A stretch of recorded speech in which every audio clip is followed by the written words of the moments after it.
sur certains projets. Vous pouvez nous en parler?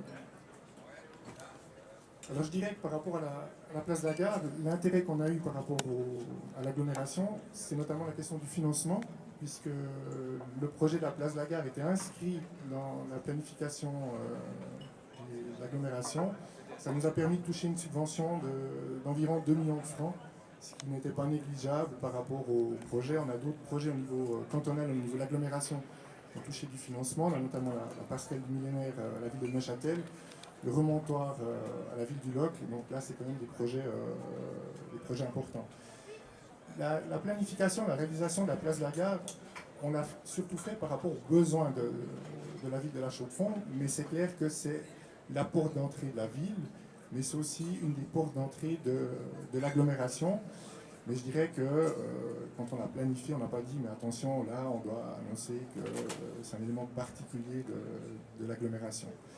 Par contre, c'est clair qu'on est sur un pôle de mobilité, un des pôles importants de l'agglomération.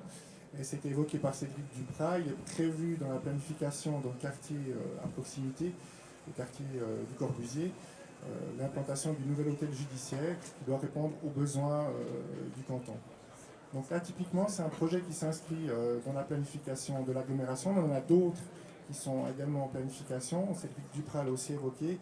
Le projet de l'ancienne scierie des Ébatures en ouest de la ville de La Chaux-de-Fonds, à proximité de la future gare ferroviaire de la FIA, où là est prévu le deuxième pôle administratif du canton, donc l'équivalent du pôle de Tivoli à Sérieux. Donc on voit quand même que dans le cadre de l'agglomération, il y a des réflexions qui se font par rapport aux besoins d'infrastructures et d'équipements publics qui sont vraiment à proximité des interfaces de transport public dans le cadre du projet du RER. Très bien. Alors, ils sont restés assez calmes dans leur fauteuil là-bas, monsieur Feddersen et Armango. Voilà, on arrive vers vous maintenant. Vous êtes architecte urbaniste. Monsieur Feddersen, vous travaillez déjà, je crois, avec le littoral sur certains projets. Vous avez entendu ce qui s'est dit jusqu'à maintenant. Est-ce que j'ai toujours une image des architectes et des urbanistes qui ont envie de s'éclater, de faire des trucs de fou, de tout est possible, on va faire ci et ça, et puis ça va être beau et ça va être génial. Est-ce que quand on parle confédération, quand on plan directeur, financement, attention, on arrive encore à s'éclater ou finalement on n'arrive plus rien à faire? Eh bien, je dois dire que ce serait très chouette si on pouvait s'éclater, oui, mais malheureusement ça ne va pas.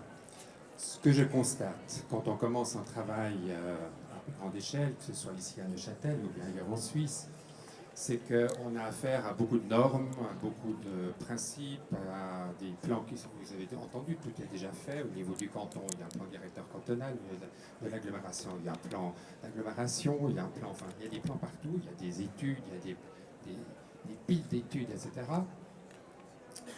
Mais ce qui me perturbe quand même, parce que moi, quand j'ai commencé un travail ici, on m'a dit il faudrait faire le plan des contraintes. Alors, est-ce qu'après, on peut encore faire quelque chose qu'on fait un plan des contraintes? Je ne l'ai pas fait, j'ai désobéi. Et j'ai dit, je vais faire un plan des trésors. Je vais d'abord une fois montrer, regarder ce littoral, et essayer de voir quels sont les trésors qu'on a ici, quelles sont les choses extraordinaires qu'on a par ailleurs en Suisse, ou par ailleurs à l'étranger, et quels sont les éléments constitutifs de ce territoire, quels sont les éléments qu'on a par ailleurs. Quand vous regardez Auvergne, c'est extraordinaire. Quand vous regardez le lac, le coucher du soleil sur le lac depuis l'Athènes, sur toute sa profondeur, c'est extraordinaire. Vous avez des choses merveilleuses, et ça, on n'en parle pas. On parle de chiffres, on parle de règlements, on parle de normes, on parle de trucs, etc. Mais de ces choses-là, on n'en parle pas. Et je pense que pour commencer un projet, une vision... J'entends bien, juste je me permets de vous interrompre. Vous dites on n'en parle pas. Qui devrait en parler? C'est vous? Moi, j'essaie d'en parler. Finalement, c'est l'architecte, c'est le paysagiste, c'est les professionnels qui peuvent peut-être faire ouvrir un peu les yeux aux gens d'ici, de comprendre et de voir qu'on n'est pas seul dans sa petite commune, on est dans tout un système. La ville de Neuchâtel, qui a été construite dans une structure des murs de ville, c'est sensationnel. Vous l'avez qu'ici. Vous êtes un petit peu dans le laveau, mais c'est jamais comme ça. Donc, Lausanne, par exemple, n'est pas du tout une ville qui est développée de cette façon-là. Donc, toutes ces choses-là, il faut essayer de les comprendre, essayer de comprendre quels sont les principes, et puis essayer de les perdurer et de les mettre dans un concept qui soit une vision. Mais en même temps, vous dites des normes, des règles, c'est évident, c'est à Neuchâtel, voilà. Mais vous êtes aussi à Zurich. Partout. Ah, merci. Partout. C'est ce que je voulais entendre. C'est pas propre. Dans c'est- toute la Suisse. D'accord. Comme ça, c'est précisé. Parce qu'on N'ayez pas avait- peur. Voilà. Non, c'est partout la même chose. Voilà. C'est partout la même chose. C'est partout la même chose. C'est ce qu'on va voir peut-être avec votre Je- collègue, Monsieur Armango, qui lui va nous apporter une vision d'encore un peu plus loin. Vous êtes encore beaucoup plus libre de parole, encore que mandaté par la Confédération. Donc, je ne sais pas dans quelle mesure vous pouvez dire, ne pas dire des choses. On m'a dit que votre personnalité, c'était aussi d'être un petit peu un trublion, on va voir. Mais quand vous entendez tout ça, vous êtes sur Paris, où on fait des trucs absolument fantastiques, extraordinaires, et puis vous venez à Neuchâtel, vous entendez contraintes, pas faire grand-chose, attention, mais ça quand même. Qu'est-ce que vous retenez? Quel est le regard que vous posez sur ce qui vient d'être dit ici pendant 40 minutes à peu près? Juger, critiquer. Poser un regard, donner un avis. Écoutez, il y a ce qui vient d'être dit, même par mon collègue, et je ne peux qu'abonder. À mon avis, je suis sûr qu'on ne sera pas d'accord sur tous les projets, avec le plaisir de débattre, et si on a le temps. Mais quand même, pour se retourner à ce qui a été dit avant, moi je suis plutôt d'abord frappé. Si vous écoutez, ça a été enregistré, vous croisez, articulation, compréhension d'opposition, technicité, mais technicité avec du futur et de l'acceptation de ce qui existe déjà. C'est pas qu'il y a tout, c'est qu'il y a beaucoup. Il y a beaucoup, moi, 100 000, 200 000, 80, 100, 200 habitants, 40 millions. J'entends ce que j'entends ailleurs, mais j'entends pas toujours dit comme ça. C'est pas de la flagornerie, et je suis un peu étonné de ça. Mais je vais essayer de Vous êtes pousser. en Suisse, hein? Mais- Vous êtes en Suisse. Et donc, flattons là-dessus, c'est quand même assez étonnant.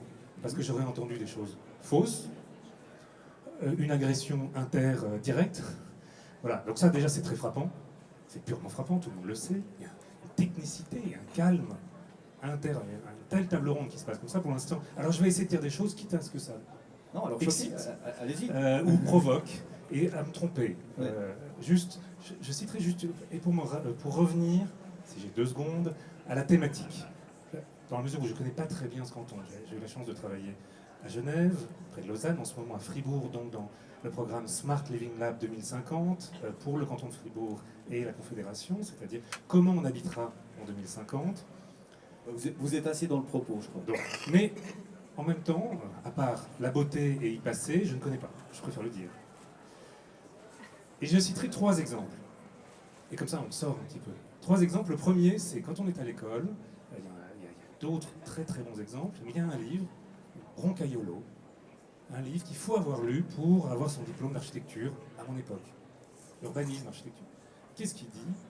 Tout le livre est basé sur le fait que la ville de Bilbao sera la plus grande ville d'Europe, si ce n'est du monde, dans 30 ans. Et c'est pas vrai. Et tout le livre essentiel est basé sur une donnée, une statistique, une croissance, une envie, une excitation qui est fausse. Et c'est pas le livre qui est faux, le livre est passionnant. Mais je reviendrai là-dessus parce que vous parlez de mobilité, qui est un grand thème, d'hôpitaux, qui est un grand thème. Et il faut vouloir faire des choses, il faut bien prendre des décisions. C'est des moments de basculement très forts. Mais je me permettrai de dire, est-ce que les chiffres sont bons? Tout va bien. Il y a peut-être que 15 ou 20% de fuite d'eau dans le circuit des eaux de la ville de Neuchâtel, ou du canton. À Paris, on est à 47, et on est très fiers parce qu'à Londres, c'est 68% d'eau perdue dans les tuyaux. Mais quelle est vraiment la data, laquelle est vraiment, et aucune n'est vraie, et donc laquelle on prend? Et moi, ça me frappe beaucoup. Il y a oser regarder et vous dire, il faut rêver sur l'existant, mais la première chose, c'est penser le futur sur quoi? Alors, Je reprends un deuxième exemple, je vais essayer d'aller un peu plus vite. Là, je m'arrête juste, on va faire réagir nos politiques parce qu'il me semble que c'est aussi leur rôle en tant qu'élus, c'est-à-dire penser le futur sur quoi. On va revenir à vous après, on réagit pas, je vois qu'ils ont envie de réagir. Et mon habitude, et je l'ai vu en Suisse un petit peu aussi, c'est qu'on nous donne, par exemple, nous, pour rêver, des chiffres qui sont corrects, mais corrects pour un département. Et parce que c'est la communication aussi, les chiffres, c'est normal, et c'est normal, mais ça peut être un problème. Deuxième exemple, j'étais invité au début des années 2000, premier concours gagné important, et je pars à Helsinki. C'est loin, très beau pays, c'est la Finlande, très bien organisé, un savoir général d'architecture et d'urbanisme que je considère comme comparable à la Suisse, différent mais très comparable. Et on nous a dit, c'est quoi le concours? C'est Helsinki 2030. C'était différent. Et nous avons été lauréats parce qu'on a proposé le fait de dire il faut d'abord collecter tous les projets existants, les montrer, les discuter, les recoller. C'est pas super sexy, je suis désolé, j'ai pas un nouveau mode de transport à vous raconter, mais il y aurait quelque chose dans penser l'avenir, on apprend à l'école, hein, mais c'est regarder ce qu'on a. Et ce qui est très frappant pour nous, c'est qu'on nous demande des petits mandats, des grands mandats, des petits mandats, mais aussi des fois ils disparaissent en 2 secondes. Et c'est pas très grave, il y a une élection, il y a un autre concours, il y a un confrère qui a une meilleure idée. Mais quand est-ce qu'on nous dit ayez un nouveau mandat, mais prenez en compte quand même les 2 ou 3 qui sont juste avant vous, juste à côté. Je dis que dans le contexte suisse, cette idée de se regarder et se parler, ou avec une technicité de la parole qui est très élevée, mais je dirais Neuchâtel 2050, et si déjà on plaçait toutes les bonnes idées dessus. Et les bonnes idées, tiens, il y a vous. Je crois qu'il y en a plein des bonnes idées. Parce qu'il y a les associations, il y a les habitants, il y a les enfants. Et donc on a collecté les idées des enfants et qu'on a superposé aux idées de monsieur, si le rêve finlandais de monsieur Federsen, le meilleur urbaniste ou connu pour... Et le croisement, là tout le monde a vu, ah c'est ça le futur. C'est ce mélange de rêve, de hyper technicité et de trop d'études, parfois un peu abandonnées trop vite. Et je termine par cette conclusion, je suis urbaniste du quartier d'affaires de la Défense, pour dire qu'à Paris il se passe plein de choses, c'est vrai. Dans les années 70, un quartier d'affaires gigantesque a été créé, comme une utopie extraordinaire, donc il y a l'appétit du futur. Voilà. C'est extraordinaire, je suis éduqué là-dedans. Et je peux vous dire quand même que le temps de le construire, c'est plutôt années 80.